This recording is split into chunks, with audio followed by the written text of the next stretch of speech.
Mari Bapak Ibu Saudara sekalian, sebelum kita bersama-sama merenungkan kebenaran firman Tuhan, kita akan masuk terlebih dahulu di dalam doa. Tuhan Yesus, pagi ini kembali kami datang di hadapan-Mu. Kami mau bersyukur, berterima kasih untuk kesempatan yang indah pagi ini. Kembali kami boleh memuji, memuliakan nama-Mu. Dan tibalah saatnya bagi kami untuk kami boleh bersama-sama merenungkan akan kebenaran firman-Mu. Biarlah Tuhan menolong baik hamba yang akan memberitakan firman ini dan juga setiap jemaat yang mendengarkan, supaya kami boleh sama-sama bertumbuh di dalam kebenaran firman-Mu. Dan Tuhan menolong kami, sehingga kami belajar untuk menerapkan kebenaran firman-Mu ini dalam hidup kami. Terima kasih Tuhan, kami menyerahkan waktu di mana kami merenungkan kebenaran firman-Mu hanya di dalam nama Tuhan Yesus, Juru Selamat kami yang hidup. Amin. Silakan duduk Bapak Ibu Saudara sekalian. Mari sebelum kita bersama-sama masuk di dalam kebenaran firman Tuhan ini, saya sekali lagi mengundang Bapak Ibu Saudara sekalian untuk kita boleh bersama-sama membaca nats di dalam Matius pasal 13 ayat 45 sampai dengan 46. Ya. Karena ini natsnya ini sedikit, jadi kita boleh baca bersama-sama. Mari kita bersama-sama di dalam membacakan kebenaran firman Tuhan ini. Tema yang diberikan adalah perumpamaan tentang mutiara yang berharga. Nats diambil dari Matius pasal 13 ayat 45 sampai 46. Demikian firman Tuhan. Mari kita baca bersama-sama. Demikian pula hal kerajaan surga itu seumpama seorang pedagang yang mencari mutiara yang indah. Setelah ditemukannya mutiara yang sangat berharga itu, ia pun pergi menjual seluruh miliknya lalu membeli mutiara itu. Demikian kita sudah membaca renungan firman Tuhan pagi ini. Bapak Ibu Saudara sekalian, ada satu kisah di mana seorang pedagang di dalam perjalanannya dia melalui satu gurun pasir yang begitu luas. Sekali lagi namanya pedagang, berarti dia kaya, dia memiliki banyak harta benda khususnya ketika dia dalam perjalanan itu membawa emas, perak, dan permata. Nah di dalam perjalanan ini karena melalui padang gurun yang begitu luas, dia kehabisan air untuk diminum Bapak Ibu Saudara sekalian. Dan dia terus mencari-cari, dia berharap dia bisa menemukan oase. Tetapi ternyata setelah dia mencari-cari, dia tidak menemukan itu. Akhirnya dia melihat di kejauhan ada seorang yang membawa air di dalam sebuah guci. Lalu ketika melihat akan hal ini saudagar dia cepat-cepat dia berlari untuk mengejar si pemilik guci yang membawa air. Nah ketika dia terus kejar sampai tengah, akhirnya dia sampai ya. Lalu dia berkata, teman-teman tolong saya, berikan sedikit air minummu ya. Tetapi ternyata si pemilik air minum ini, dia tidak mau memberikan air minum itu. Dan si pedagang ini terus supaya berbelas kasihan ya, dia terus minta tolong begitu ya. Tapi tetap aja ya si pemilik air itu tidak mau memberikan airnya kepada si pedagang. Sampai pada akhirnya ya, si pedagang itu mengatakan, berikan air minum itu kepadaku dan aku akan memberikan emas, perak, permata yang aku bawa ini kepadamu. Bapak Ibu sekalian, hal itu dia lakukan karena dia sangat membutuhkan air minum lebih daripada semua harta yang dibawanya pada saat itu. Dan akhirnya ya, orang yang membawa air minum dalam guci itu memberikan ya air minum itu kepada si pedagang tadi. Nah, Bapak Ibu Saudara sekalian, seperti bisa minta tolong seperti di dalam kebenaran firman Tuhan kita pagi ini, bisa minta tolong untuk di-sharekan. Ya, seperti di dalam kebenaran firman Tuhan pagi ini dikatakan Bapak Ibu Saudara, apakah yang paling kita inginkan di dalam kehidupan kita ya. Jadi apapun itu kita pasti akan mengorbankan hal lain yang sudah kita miliki demi mendapatkan apa yang paling kita inginkan itu. Nah, pagi ini Bapak Ibu Saudara sekalian, itulah yang akan kita bersama-sama merenungkan di dalam kebenaran firman Tuhan dalam perumpamaan akan mutiara yang sangat berharga ini. Kita melihat ada satu penafsir yang bernama Matthew Henry. Dia menggambarkan bahwa mutiara yang sangat berharga itu adalah pribadi daripada Yesus Kristus sendiri. Dan Yesus Kristus, mutiara yang sangat berharga itu, perhiasan yang tidak terbilang nilainya yang akan membuat orang yang memilikinya menjadi kaya dan benar-benar kaya di hadapan Allah. Jadi Bapak Ibu Saudara sekalian, dengan memilikinya kita sudah memiliki sesuatu yang dapat membuat kita bahagia baik saat ini maupun selama-lamanya. Ya, nah Bapak Ibu Saudara sekalian, itu pengertian tentang mutiara yang sangat berharga ya yang digambarkan oleh Matthew Henry. Lalu kita melihat pedagang ya. Pedagang itu menggambarkan apa? Ternyata pedagang ini menggambarkan seorang pengikut Kristus yang mencari apa yang paling berharga di dalam hidupnya. Dan ketika dia mencari dan dia menemukan, akhirnya dia menemukan bahwa hal yang paling berharga ya di dalam hidupnya itu adalah pribadi Yesus Kristus. Nah, Bapak Ibu Saudara sekalian, lalu kita melihat di ayat 46 ya.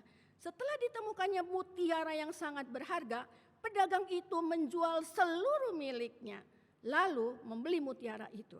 Nah, pengertian di sini menjual seluruh miliknya ini mengandung satu pengertian dia melepaskan keterikatannya dengan sesuatu demi dia mau mengikuti Yesus. Nah, Bapak Ibu Saudara sekalian, itu yang kita bisa melihat di dalam pengertian makna daripada kata-kata di dalam ayat 45 dan 46 dari penafsir Matthew Henry gitu ya.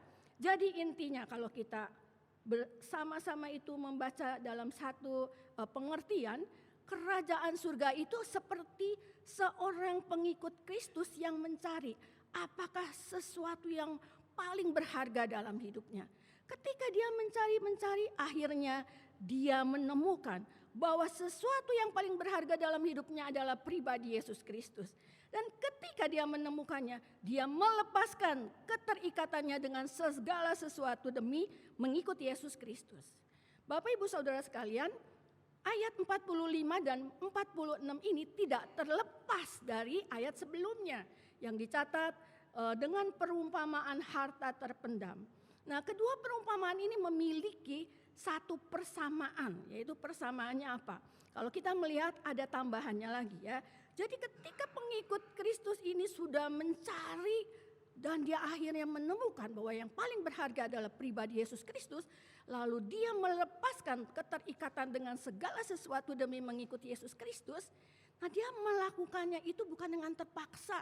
Ya, dia melakukannya itu dengan sedih begitu ya, tetapi di sini dikatakan ada kesenangan, ada gairah, ada sukacita ya, jadi kegembiraan begitu ya. Nah, kalau Bapak Ibu Saudara sekalian mengingat itu ada kisah dari Sakius ya. Bapak Ibu Saudara sekalian ingat Sakius itu adalah pemungut cukai, dia mengambil lebih ya kepada orang-orang yang dia ambil untuk pungut pajak ya. Nah, tetapi ketika dia bertemu, mengalami perjumpaan dengan Yesus dan dia mendapatkan yang paling berharga ya dalam hidupnya adalah pribadi Yesus Kristus, dia melakukan dengan lelah ya, dia orang-orang yang sudah dia peras itu dikembalikan 4 kali lipat. Dan ketika dia melakukan itu bukan dengan sedih, bukan dengan paksaan, dengan berat hati, tetapi dia melakukannya dengan sukacita. Nah, itulah yang kita bisa melihat dari tafsiran Matthew Henry tentang perumpamaan mutiara yang berharga. Bapak Ibu Saudara sekalian, boleh kita lanjut? Ternyata begitu ya, makna perumpamaan ini sebenarnya mau lebih berbicara atau mau lebih menekankan masalah pemuritan ya. Jadi pemuritan ini sama dengan Matthew Henry, melepaskan keterikatan dengan segala sesuatu demi untuk mengikuti Yesus Kristus begitu ya. Nah, Bapak Ibu Saudara sekalian, kita tadi tahu bahwa perumpamaan ini perumpamaan mutiara yang sangat berharga. Jadi Yesus mengungkapkan hal ini melalui sikap seorang pedagang yang menjual seluruh miliknya untuk memperoleh mutiara yang indah itu. Nah, Bapak Ibu Saudara sekalian, jadi di sini kita lihat melalui perumpamaan ini para murid sebenarnya diingatkan kembali akan panggilan pemuritan yang Yesus berikan kepada mereka. Dan itu ada di dalam Matius 8 ayat 18-22, Matius 10 ayat 37 sampai 39, dan Lukas 14 ayat 25 sampai 33. Dan ketika ini dirangkum, maka didapatlah bahwa ada 3 persyaratan untuk menjadi murid Yesus, begitu ya. Nah, mari kita mau melihat apa sih persyaratan untuk menjadi murid Yesus? Itu yang pertama seperti Bapak Ibu Saudara sekalian lihat, begitu ya. Hal yang pertama di dalam pemuritan ini adalah mengasihi Yesus lebih utama ya. Jadi kita menggarisbawahi mengasihi Yesus lebih utama daripada ikatan hubungan keluarga dan bahkan nyawa kita sendiri ya. Itu ada di dalam Lukas pasal 14 ayat 26. Di situ dikatakan, jika seorang datang kepadaku dan ia tidak membenci bapaknya, ibunya, istrinya, anak-anaknya, saudara-saudaranya laki-laki atau perempuan, bahkan nyawanya sendiri, ia tidak dapat menjadi muridku, gitu ya. Boleh lanjut? Jadi kalau kita melihat di sini, kata membenci itu dari arti kata misio ya, hate, membenci. Membenci di sini tidak boleh diartikan bahwa Yesus itu mengajarkan kebencian kepada keluarga, gitu ya. Karena kita tahu dengan jelas bahwa Yesus mengajarkan kita itu harus menghormati orang tua. Kita tahu ada perintah kelima di dalam Keluaran 20 ayat 12. Ya, lalu kita tahu juga di dalam kitab Injil Matius 15 ayat 4, Matius 15 ayat 4 dikatakan, hormatilah ayahmu dan ibumu, dan siapa yang mengutuki ayahnya atau ibunya pasti dihukum mati. Jadi jelas di sini perkataan membenci ini bukan mengajarkan kebencian kepada keluarga, begitu ya. Tetapi di sini ungkapan ini hanya sebagai satu ungkapan untuk preferensi ya, preferensi begitu ya. Jadi kalau kita bandingkan dengan Matius pasal 10 ayat 37, bisa lanjut. Nah, Matius 10 ayat 37 di situ, barang siapa mengasihi bapa atau ibunya lebih daripadaku, ia tidak layak bagiku. Dan barang siapa mengasihi anaknya laki-laki atau perempuan lebih daripadaku, ia tidak layak bagiku. Jadi di sini kalau kita kayak belajar bahasa Inggris itu more than ya, mengasihi titik-titik lebih daripada more than, prefer ya. Jadi sekali lagi kalau kita melihat di sini, kebencian di sini bukan kebencian yang bisa lanjut. Maaf. Yang kedua yaitu bukan kebencian yang agresif gitu. Tetapi kebencian yang maksud di sini adalah soal prioritas ya. Jadi prioritas mana yang lebih diutamakan gitu ya. Nah, ada satu kisah ya. Ada Bapak Ibu Saudara sekalian pernah mungkin mendengar lagu sekolah minggu I have decided to follow Jesus begitu ya. Nah, ternyata ada hal yang menarik ya. Di balik lagu I have decided to follow Jesus ya. Jadi kisah ini nih terjadi di tahun 1800-an ya. Yaitu tepatnya di India. Di daerah bagian timur negara India yang bernama Assam ya, lebih tepat lagi di daerah Assam.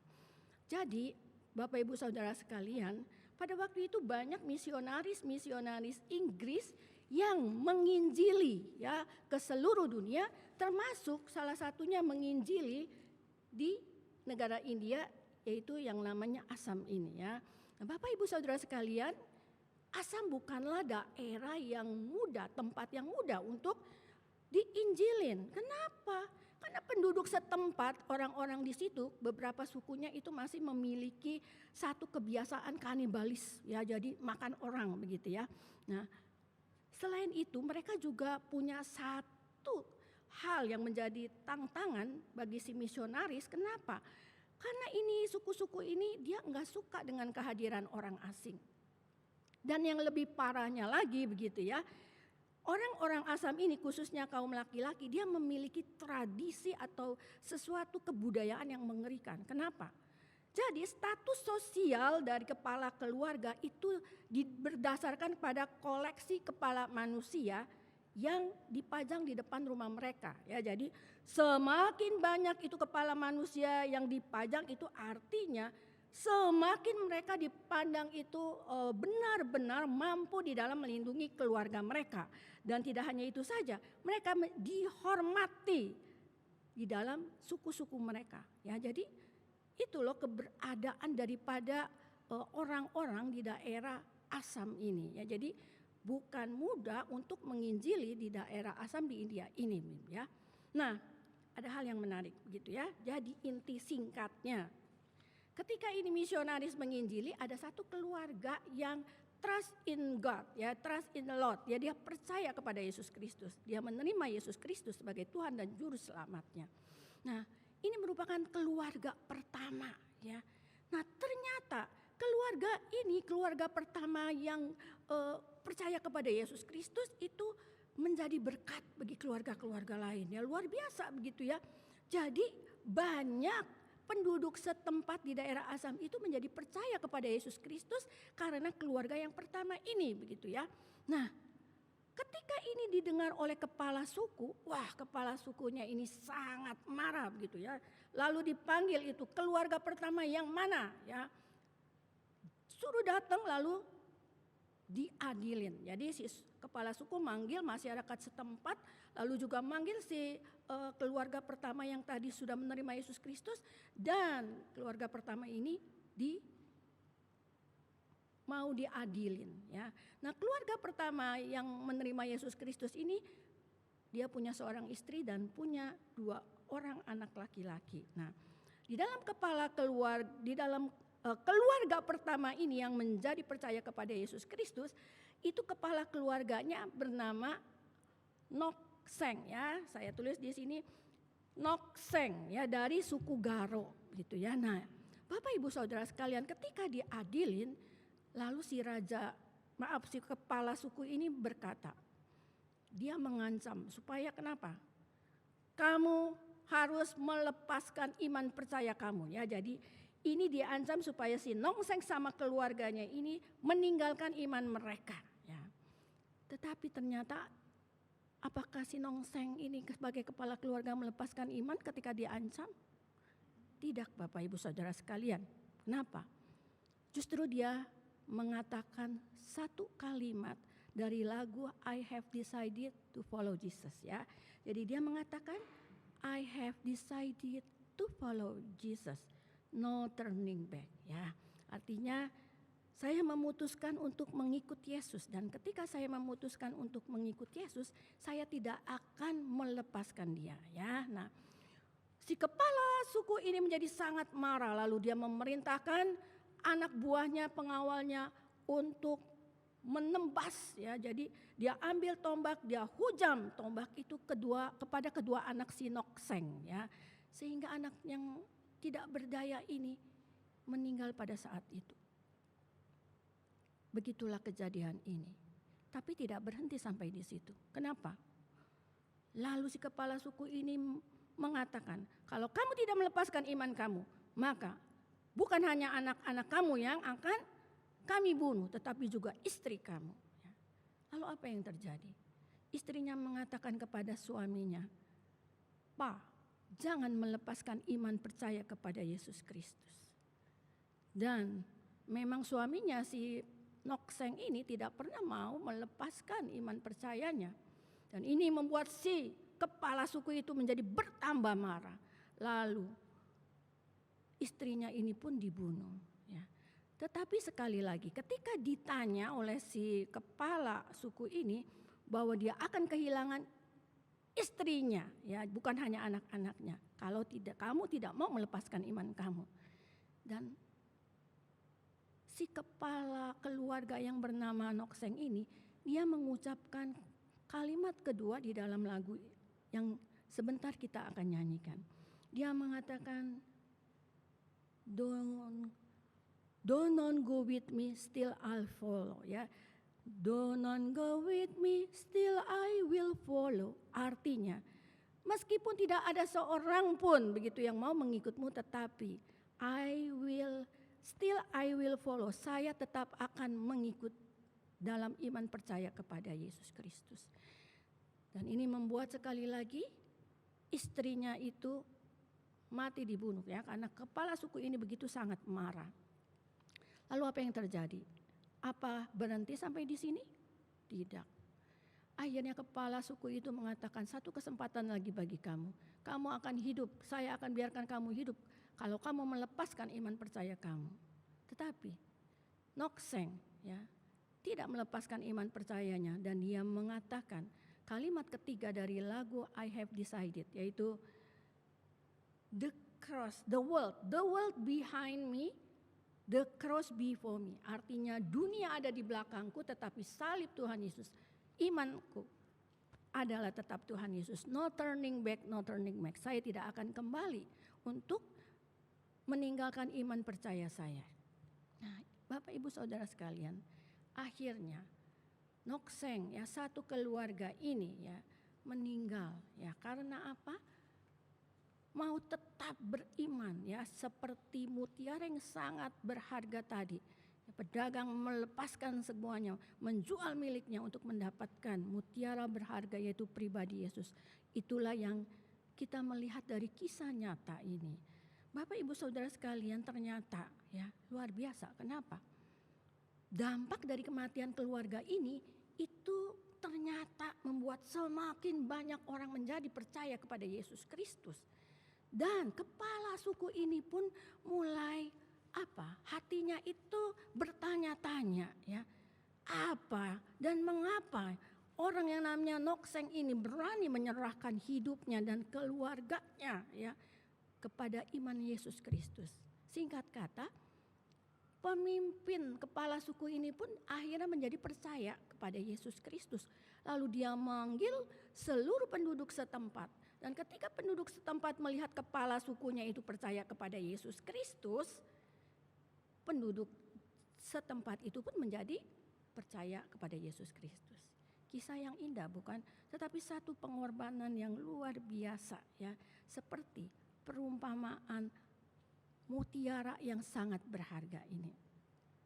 Bapak Ibu Saudara sekalian, ternyata mengikut Yesus itu bukan satu hal yang mudah ya. Banyak tantangan yang kita hadapi ya, tetapi ada tetapinya. Ketika ada keteguhan iman dan pengharapan ya, itulah yang selalu menolong setiap orang percaya. Tetapi boleh diingat satu hal ya.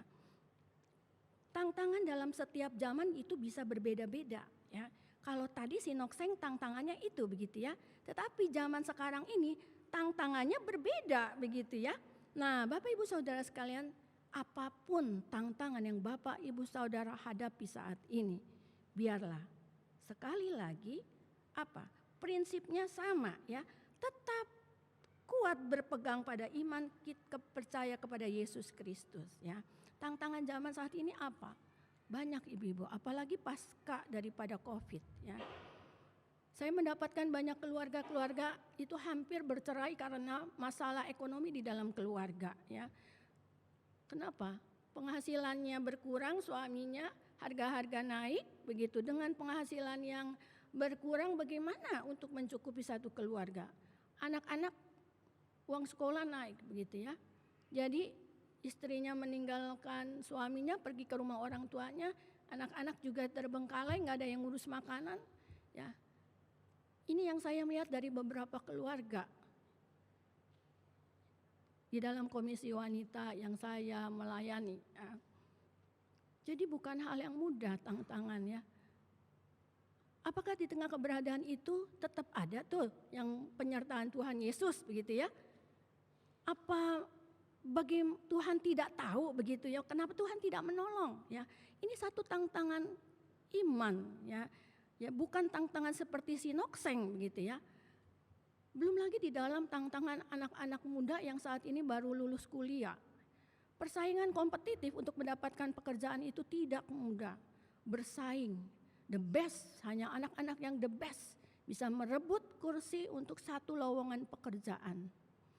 Dan ini membuat banyak anak-anak yang tidak the best, bagaimana untuk mendapatkan pekerjaan?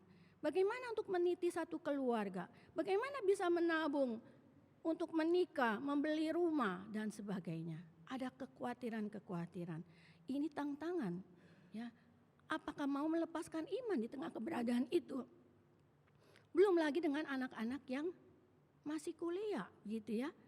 Mereka juga merasakan kekhawatiran, ya. Kakak-kakak tingkat mereka yang hebat-hebat itu banyak yang menganggur begitu ya. Apakah saya harus tetap melakukan tugas sebagai seorang pelajar untuk tetap rajin, untuk tetap berprestasi?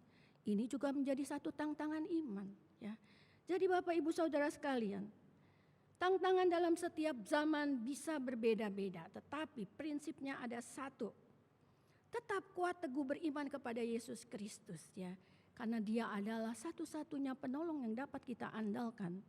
Dia adalah satu-satunya, ya, tidak hanya memberikan satu kebahagiaan, satu sukacita ya ketika kita ada di dalam dunia ini, tetapi pengharapannya bukan hanya penyertaan di dalam dunia ini, tetapi anugerah keselamatan yang ya dan amin gitu ya. Nah, Bapak Ibu Saudara sekalian, lalu kita mau melihat ya selanjutnya ya. Syarat yang kedua, apa sih untuk menjadi murid Tuhan Yesus yang baik itu begitu ya. Nah, di situ kita bisa melihat dari Lukas pasal 14 ayat 27. Ya, di sana dikatakan rela menderita dan terus-menerus mengikuti Yesus begitu ya.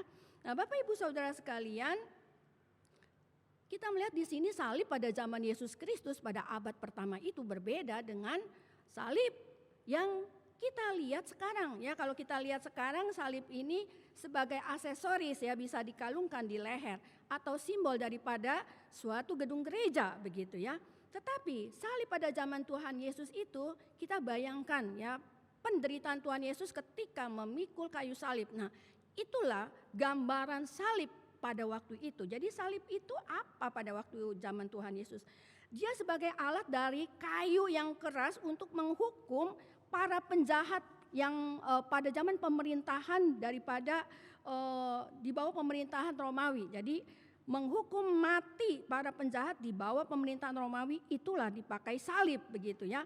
Nah, penjahat yang dihukum itu biasanya dia membawa salib seperti Tuhan Yesus memanggul salibnya dari tempat di mana dia diadili sampai tempat dia nanti disalibkan. Dan kita tahu pergelangan kedua tangan ini diikat, kaki diikat, lalu ketika sampai tangannya dipaku, kakinya dipaku. Jadi itu gambaran salib ya. Ketika Tuhan Yesus di sini mengatakan pikulah salib ya. Ketika mengatakan ini pada masa itu kepada orang-orang yang mengikutinya, gambaran salib itu seperti itu. Satu penderitaan yang mengerikan dan mematikan kalau orang membayangkan akan salib pada masa Yesus Kristus ya. Jadi tapi Bapak Ibu Saudara sekalian, ini bukan sesuatu yang begitu saja diberikan di dalam gambaran ini, karena kalau kita lihat di sini ternyata gambaran ini digunakan oleh Lukas untuk menyatakan bahwa memang orang Kristen itu harus menjalani hidup seolah-olah telah dijatuhi hukuman mati begitu ya. Nah, Bapak Ibu Saudara sekalian, hukuman mati di sini apa? Mati terhadap nilai-nilai dunia yang tidak sesuai dengan kehendak Allah dan tunduk pada nilai-nilai dalam kerajaan Allah, gitu ya. Jadi kalau saya mengutip di sini arti daripada memikul salib dari kutipan Paulus dalam Galatia 2 ayat 19-20, aku telah disalibkan dengan Kristus, namun aku hidup, tetapi hidup yang aku jalani sekarang ini, tetapi aku hidup bukan lagi aku sendiri, melainkan Kristus yang hidup di dalam aku ya. Jadi Bapak Ibu Saudara sekalian, intinya mengikul salib adalah satu syarat yang diwajibkan Tuhan Yesus bagi setiap pengikutnya ya. Nah, salib, apa pengertian salib kalau kita sudah melihat tadi bayangan salib itu? Salib adalah penderitaan yang Yesus tanggung di atas kayu salib untuk menyelamatkan kita manusia berdosa begitu ya. Dan ketika Yesus melakukan itu adalah satu tanda ketaatan dia kepada Bapaknya. Jadi kalau kita, ya kalau Tuhan Yesus mengatakan bahwa kita harus memikul salib, artinya di sini kita harus rela mengalami kesusahan, penderitaan, aniaya, bahkan kematian sekalipun. Ya, nah ini jadi intinya. Kalau Tuhan Yesus mengatakan kita harus memikul salib, sekali lagi kita harus rela mengalami kesusahan, penderitaan, kematian, ya bahkan kematian sebagai akibat ketaatan kita kepada Yesus Kristus. Nah, Bapak Ibu Saudara sekalian, memikul salib di sini, ya, saya mencatat, memikul salib di sini bukan menderita karena kita melakukan tindakan kriminal, ya, ataupun karena kita kebodohan, melakukan kebodohan, kekeliruan atau kecerobohan, ya. Contoh ibu-ibu, kalau ada kata Petrus begitu ya, Petrus ya ada di dalam penjara. Kenapa Petrus ada di dalam penjara? Untuk saat ini, untuk masa ini, ya Petrus masuk penjara. Kenapa? Karena penyalaan narkoba. Lalu ada siapa lagi? Ada Yohanes. Kenapa Yohanes? Yohanes dipecat dari pekerjaannya. Kenapa? Karena korupsi, gitu ya. Jadi kita lihat, ya. Nah, lalu ada siapa? Ada seorang gadis bernama Yohana. Kenapa dia? Dia dikucilkan. Kenapa? Karena dia mengadakan hubungan gelap dengan suami orang lain, jadi dikucilkan, ya. Lalu ada siapa lagi? Ada Maria. Kenapa dia? Maria mengidap penyakit kelamin. Kenapa? Karena dia berganti-ganti pasangan, begitu ya. Nah, itu akibat pergaulan bebas. Nah, sekali lagi semua ini bukan salib Kristus, ya. Sekali lagi ini bukan memikul salib, ya. Tetapi ini adalah apa? Karena dia melakukan satu perbuatan atau dosa, jadi dampaknya dia harus menanggung akibat dari perbuatan dia, ya. Jadi itu pengertian salib, memikul salib, gitu ya. Nah, mari kita melihat di sini sekarang, kita berdiam diri sejenak. Salib, gitu ya. Salib kita berbeda-beda nih bentuknya, ya. Setiap orang berbeda. Saat ini ya, kita berbeda-beda bentuk salibnya, ya. Kira-kira apa bentuk salib Bapak Ibu Saudara sekalian, saya nggak tahu, ya. Mungkin seperti Dodo begitu ya. Dodo sebagai mahasiswa, ya. Apa salibnya Dodo? Misalnya dimusuhi, ya, karena Dodo apa? Bilangnya tetap mau ke gereja padahal ada pesta gitu ya. Pesta apa?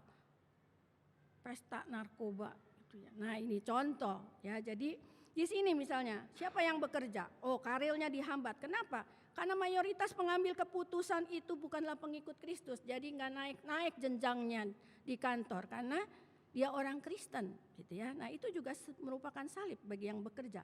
Lalu apa lagi? Banyak hal yang kita bisa melihat di sini, ya. Kehilangan kenyamanan dan hak-hak tertentu karena kita percaya kepada Yesus Kristus. Kalau saya buat KTP, ya kalau dulu, ya, buat KTP, kalau sekarang udah seumur hidup itu susah sekali, apalagi dilihat, oh namanya Kue Moili 3 huruf gitu ya. Nah, itu jadi sekali lagi setiap salib kita itu berbeda-beda begitu ya. Tetapi sekali lagi kita diingatkan, ya, bahwa semua itu mari kita boleh tetap berpegang teguh. Kenapa? Karena ada satu kebaikan, ada satu pengharapan yang Tuhan berikan tidak hanya ketika kita hidup di dunia ini, tetapi juga sekali lagi pengharapan itu adalah satu hal yang kekal yang kita nikmati dalam kebahagiaan kita. Hati-hati ya Bapak Ibu Saudara sekalian, antara keselamatan ya untuk kita masuk mendapatkan anugerah keselamatan dengan kita menjadi pengikut Yesus yang sejati, ini enggak bisa dilepaskan loh. Ini erat satu kaitannya. Kalau kita tidak bisa menjadi pengikut Kristus yang sejati, ini meragukan sekali kalau kita bisa memperoleh anugerah keselamatan itu. Jadi jangan main-main ketika kita mau menjadi pengikut Yesus Kristus yang sejati, ya. Karena antara keselamatan dengan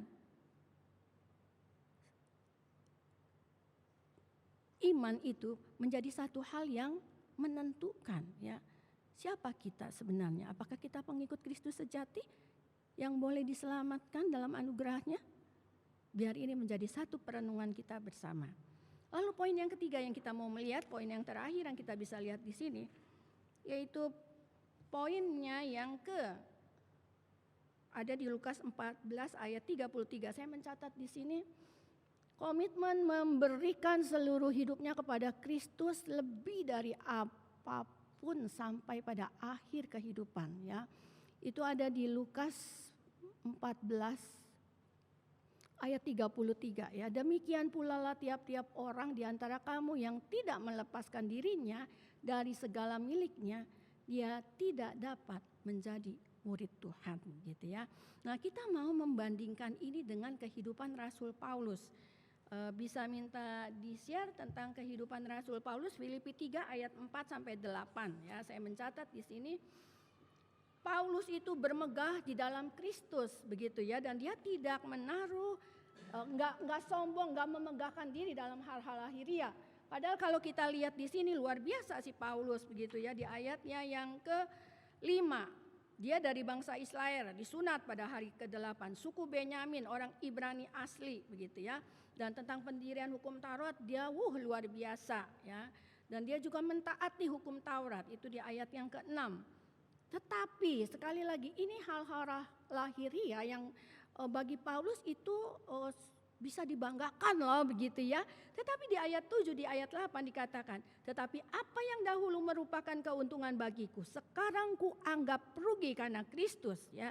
Malahan segala sesuatu ku anggap rugi karena pengenalan akan Kristus Yesus Tuhanku lebih mulia ya. Dan dikatakan lebih mulia dari segala-galanya ya.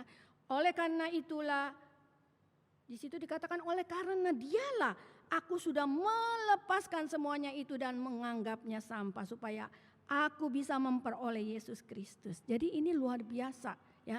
Ini loh ya Rasul Paulus ya. Dia membuang semua yang bersifat lahiriah dan menganggapnya sampah jika dibandingkan dengan Kristus ya.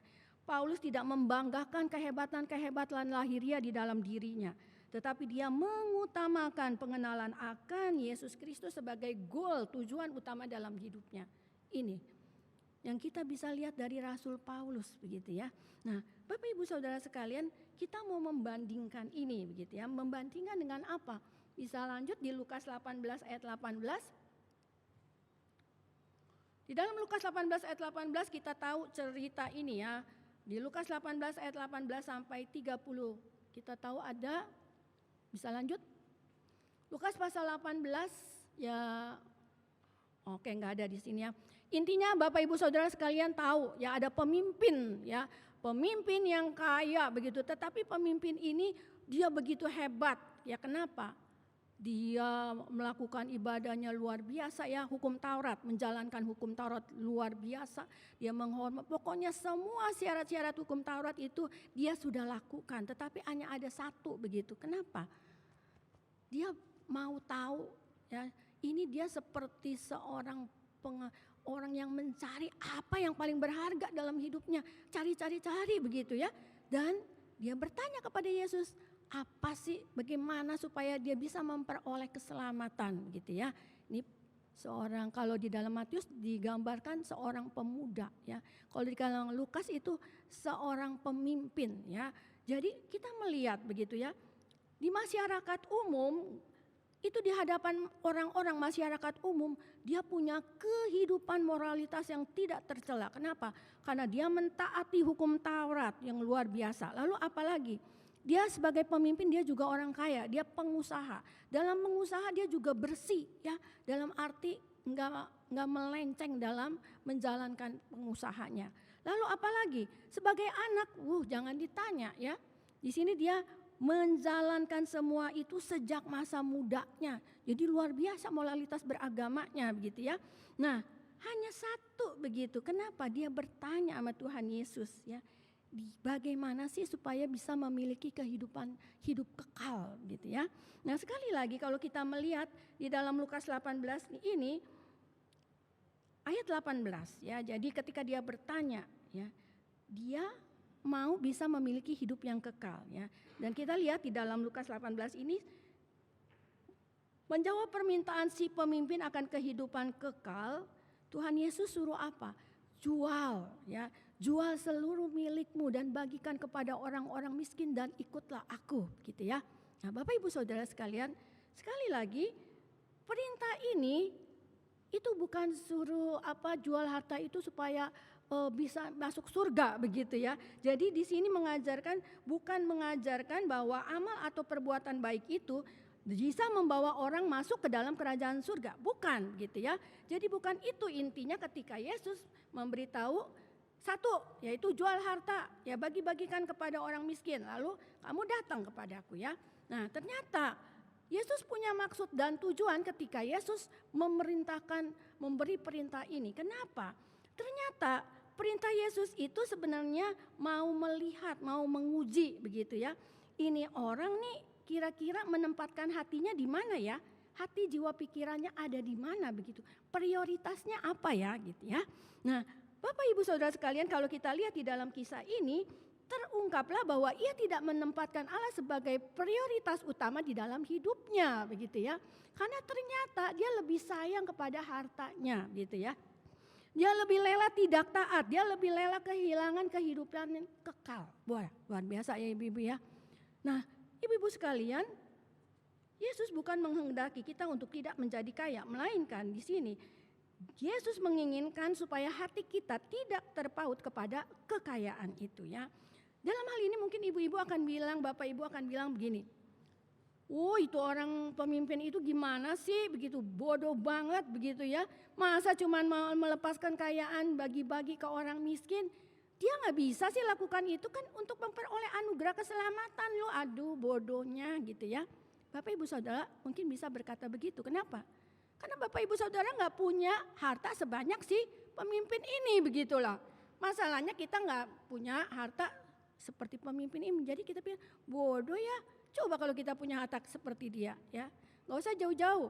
Kalau orang yang gajinya 30-40 juta kasih perpuluhan 4 juta. Mungkin mau kasih perpuluhan 4 juta talir uruk gitu ya. Nah, beda kalau orang cuman gajinya 2 juta. Ya perpuluhan paling 200.000 begitu ya. Nah ini aja sudah menjadi satu hal yang mungkin bagi kita bodoh ya itu orang kaya. Kita bisa berkata begitu sekali lagi karena kita tidak memiliki gitu ya.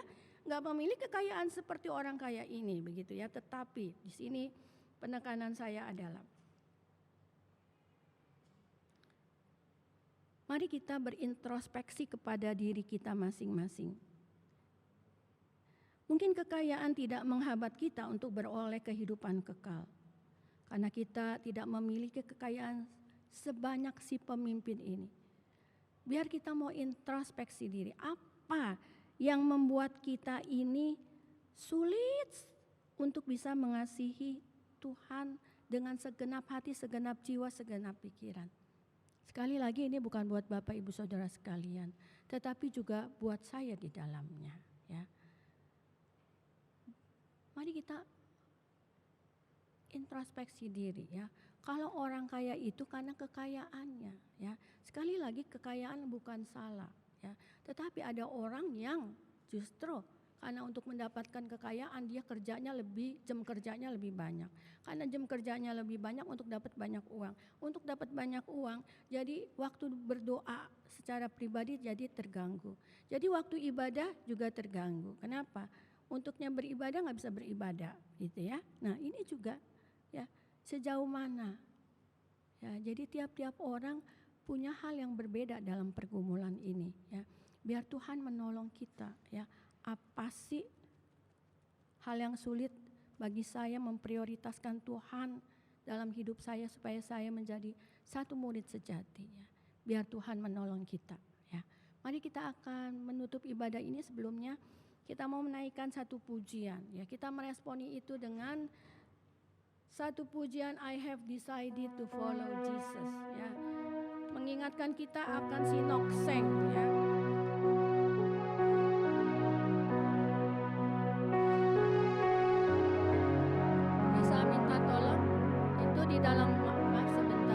Dalam penutup itu ada di bawahnya bisa di-share. Kita naikkan pujian ini dalam bahasa Inggris 3 kalimat yang dikatakan Nokseng. Biarlah itu juga menjadi satu hal yang kita boleh ingat. I have decided to follow Jesus, no turning back, no turning back.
Kadang di dalam perjalanan kehidupan kami, dalam perjalanan iman kami